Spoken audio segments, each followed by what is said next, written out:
Used my first big paycheck to surprise my parents with a luxury resort getaway, but they called me the black sheep of the family. So I took a friend. Instead, I never imagined that the day I received my first big paycheck would turn my life upside down. I had spent years working overtime at a job I never dreamed I'd have, all with the goal of proving myself to the people who had always doubted me, my parents. Every extra shift, every sacrifice I made was aimed at earning their approval and finally proving that I wasn't the disappointment they always claimed I was. The paycheck was fat, and I was determined to use it in the one way I thought would show them how much I had grown, by surprising them with a luxury resort getaway.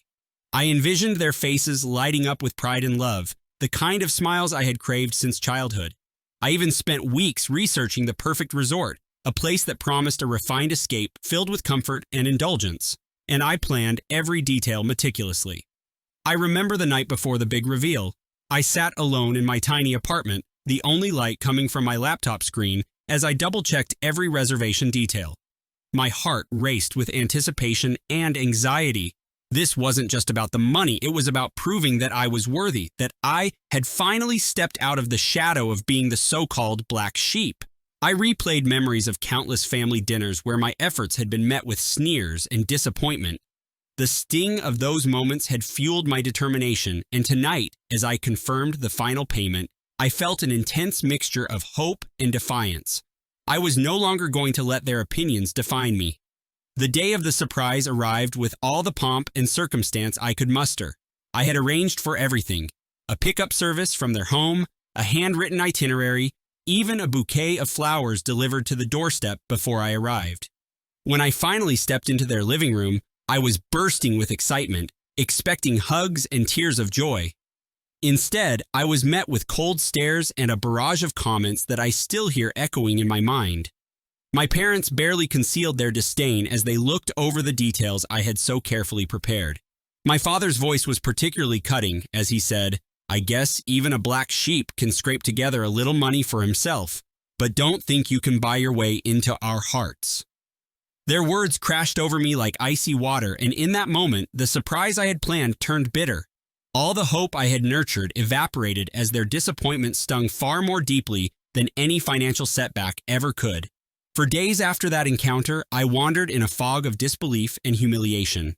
The luxurious getaway meant for them had become a painful reminder of my failure in their eyes. I'd imagined that money would open a door, but instead it reinforced every negative label they had ever attached to me. I couldn't understand how, after everything I had worked for, they could be so ungrateful and call me the very thing I had hoped to outgrow.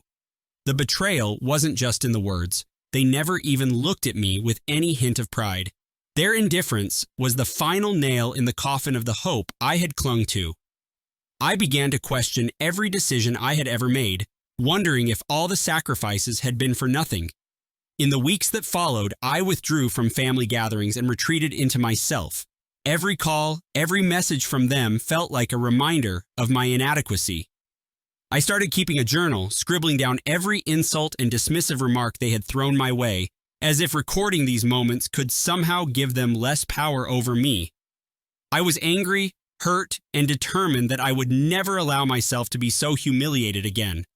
I began to plot, not against them in any grand, overt way, but a quiet, calculated revenge that would ensure they understood the true cost of their betrayal. It was during this low period that my best friend Marcus stepped in. He was the one person who had always believed in me, offering support when no one else would. Marcus had a way of grounding my turbulent emotions, reminding me that my worth wasn't tied to my parents' approval. Over countless late-night conversations, he urged me to let go of the need for validation from those who had never cared. And yet, as much as I wanted to embrace his words, I was consumed by the burning desire to make them see how wrong they were. In my heart, I was already plotting a way to make them feel the sting of rejection that they had inflicted upon me. After several sleepless nights, I devised a plan. I decided to cancel the resort reservation, a decision that initially felt like surrender, but was in reality the first step toward reclaiming my self-respect. I informed the resort that the booking was no longer needed, a move that saved me a substantial amount of money. I told Marcus about my decision, and he encouraged me to use the funds to do something truly meaningful, something that would allow me to embrace life on my own terms rather than waiting for a pat on the back from people who had never truly supported me. "Don't let them dictate your future," he said firmly, and his words resonated deep within me.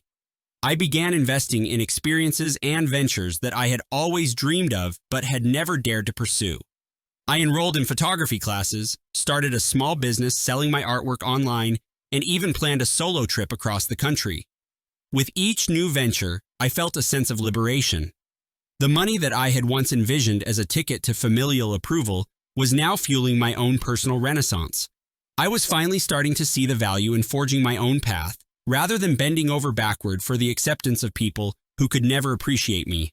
But deep down, the desire for retribution still smoldered. I couldn't let go of the memory of their callous words so easily. So I hatched another part of my plan, one that involved Marcus's help. Together, we decided to throw a lavish party, one that would be the envy of everyone in our social circle, including my parents. I invited all my friends, acquaintances, and even some former family friends who had always seen the truth about my worth. I made sure to spread the word far and wide through social media, letting everyone know that this party was a celebration of freedom, self-worth, and the courage to defy those who try to keep you down. The night of the party arrived, and it was a resounding success. The venue was decorated to perfection, with twinkling lights and elegant details that reflected the hard-won success of reinventing my life. Guests arrived in droves, each one contributing to the charged atmosphere of triumph and liberation. I remember standing in the middle of the room, feeling a profound sense of satisfaction as I watched people laugh, dance, and celebrate. Marcus clapped me on the back and said, "This is your night, man. Let them see what happens when you stop playing by their rules." And as I looked around at all the vibrant faces, I realized that I was finally living on my own terms. At one point during the party, I received a text from my mother. The message was curt, something along the lines of, "We don't want anything to do with you." It was a moment that might have shattered me, but instead, it galvanized my resolve. I decided not to respond. I knew that giving them the satisfaction of seeing my hurt would only feed their cruelty. Instead, I continued to celebrate, my laughter louder and my smile brighter with every passing moment. The party became not just a celebration of my newfound independence, but a declaration that I would no longer be defined by the narrow perceptions of others. In the weeks that followed the party, I began to see the ripple effects of that fateful night. Friends who had once been distant now reached out with genuine admiration, congratulating me on my courage and celebrating my accomplishments. I received offers for collaborations on projects I had only dreamed of, and slowly, the emptiness that had once consumed me was replaced with a burgeoning sense of purpose. Marcus was right. I was finally in control of my destiny. Every new day felt like a chance to build something better, to create a future that wasn't shadowed by the ghosts of my past. I began to document my journey online, sharing my experiences on various forums and communities. The response was overwhelming. People from all walks of life reached out with their own stories of overcoming rejection, and in that exchange of raw emotions and triumphs, I found a kinship that transcended blood ties. Yet, there was still one piece of the puzzle I couldn't ignore.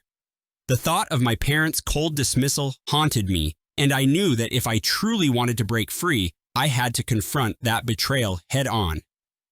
I arranged a meeting with them under the pretense of wanting to reconcile, even though I wasn't prepared to forgive. I wanted them to see the stark contrast between the life they had tried to condemn and the vibrant, successful person I had become. The meeting took place at a neutral venue, a small, upscale cafe where the ambiance was quiet and intimate. I arrived early, rehearsing my words in my head, determined to express everything I had held back for so long.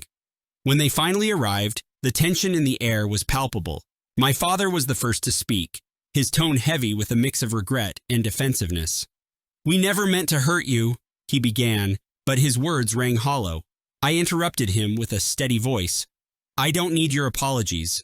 I'm not here to mend bridges that you burned long ago." My mother's eyes welled up, but she quickly wiped away her tears as I continued. "I worked my entire life to earn this paycheck, to buy you a getaway that I thought would bring us together. Instead, you dismissed me as the black sheep. I don't need your pity or your validation. I paused, letting the weight of my words sink in.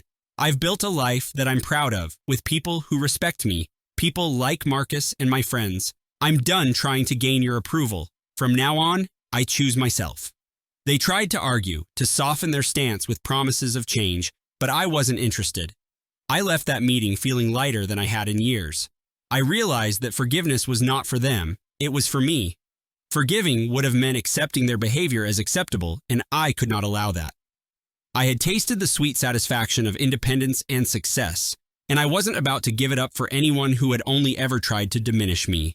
The revenge was not in any grand, destructive act. It was in the reclamation of my life, the rejection of their attempts to define me, and the celebration of every small victory along the way. In the years that followed, I continued to thrive. I expanded my business, traveled to places I'd once only dreamed of, and even began mentoring others who felt trapped by the judgment of their families. Every success, every accolade was a quiet rebuke to the voices of my past that had told me I was worthless. I still occasionally heard my parents' comments in family gatherings and on distant phone calls, but they no longer had any power over me. Their attempts to label me as the black sheep were just that, labels that held no truth in the light of the life I had forged for myself. Marcus and I often reminisced about that turbulent period, but even in our memories, the focus wasn't on bitterness, it was on liberation. He once said, "You turned your pain into power. You refused to be defined by their narrow vision, and that's what true strength is all about." His words echoed in my mind every time I faced a challenge. I learned to channel that anger into creative energy, turning every setback into an opportunity for growth. The financial stability that had once been the goal of that grand gesture became the stepping stone to a series of adventures and projects that enriched my life far beyond what I had ever imagined. There were moments when I almost felt a pang of nostalgia for the family ties I once hoped to mend, but those moments were fleeting. I recognized that sometimes the best revenge is living well, thriving in spite of those who wish to see you fail. I became an example to others who struggled with familial rejection, a living testament that one could rise above even the most painful betrayals. My story wasn't one of bitterness or endless vendettas. It was a story of transformation. I transformed my pain into a driving force that propelled me into a future full of promise and possibility. Looking back, I realized that the shock of that fateful day, when my parents' harsh words shattered my illusions, was the catalyst for everything that came after. It forced me to confront the truth about who I was and who I wanted to become. I learned that sometimes the most profound acts of rebellion are not found in dramatic gestures of destruction, but in the quiet, steady reclamation of one's own life. The luxurious getaway that I had once planned as a gift for my parents became a symbol of all I had lost and, ultimately, all I had gained. I may have lost their respect, but in return, I discovered a strength and resilience that I never knew existed within me. Today, when I look in the mirror, I see someone who has not only survived betrayal, but has thrived in its aftermath. I no longer seek validation from those who have no right to it. Instead, I fill my life with genuine relationships and pursue passions that set my soul on fire. I'm no longer the black sheep. They may always see me that way, but I wear that label like a badge of honor, a reminder of the obstacles I've overcome and the price I paid for authenticity. The memory of that bitter surprise has become the cornerstone of my success. A turning point that taught me to stand alone if necessary and to value my own worth above all else. I share my story not to boast or to incite envy, but to let anyone who has ever felt betrayed know that there is a path forward. Sometimes the ones who hurt us most are the ones whose opinions we must learn to disregard. I took the money that I had once intended to mend broken ties and used it instead to build a life filled with adventure, creativity, and genuine love from friends who truly appreciated me. In the end, the sweetest revenge wasn't about making my parents suffer. It was about liberating myself from the chains of their expectations. I replaced their empty praise with a community that valued authenticity and kindness, and that made all the difference. So, to anyone who has ever been cast aside, who has ever been told they were unworthy, remember this: your value isn't determined by someone else's inability to see it. Sometimes, the most empowering act is to walk away and create a life where you are celebrated. I did just that, and I'll never look back. The pain of their betrayal has faded into the background, replaced by the vibrant, unstoppable force of my own potential. I'm no longer waiting for approval. I'm busy living, growing, and thriving on my own terms. And that, in the end, is the most satisfying revenge of all. Every time I hear my parents mention me in passing, there's a cold distance in their tone, but I no longer feel that sting. Instead, I feel a quiet satisfaction knowing that I built a world where my worth is recognized by those who matter. I've learned that sometimes the only way to truly win is to walk away from a losing battle.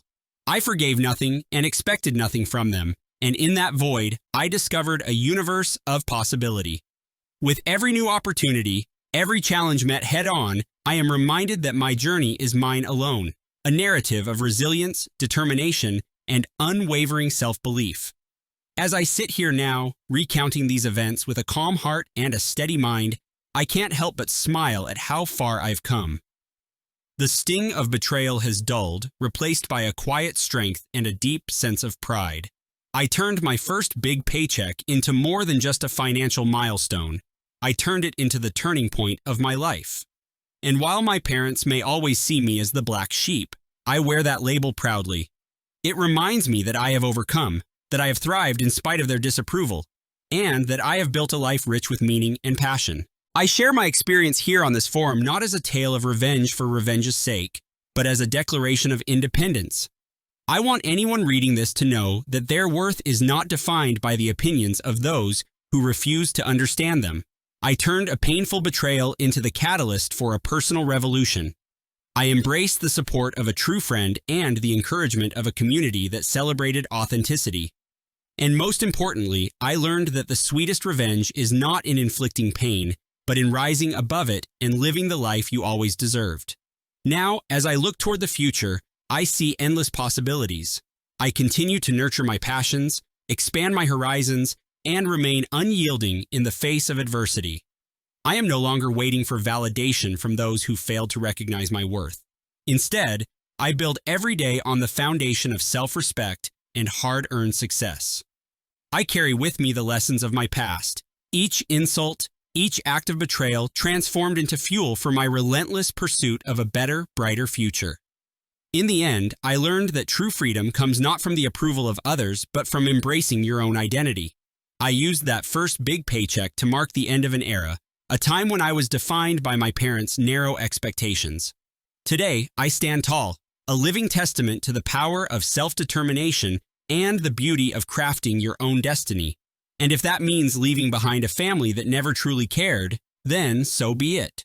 I chose a friend over empty promises, and in doing so, I found the love and respect I had been searching for all along. I hope my story inspires you to take control of your narrative, to refuse to let anyone else dictate your worth. Remember, the only validation that truly matters comes from within. I am proud of who I have become, and I know that every setback was a stepping stone toward a future filled with promise. I chose to rise above the betrayal and create a life that is rich in love, opportunity, and genuine connection, and that is the ultimate triumph.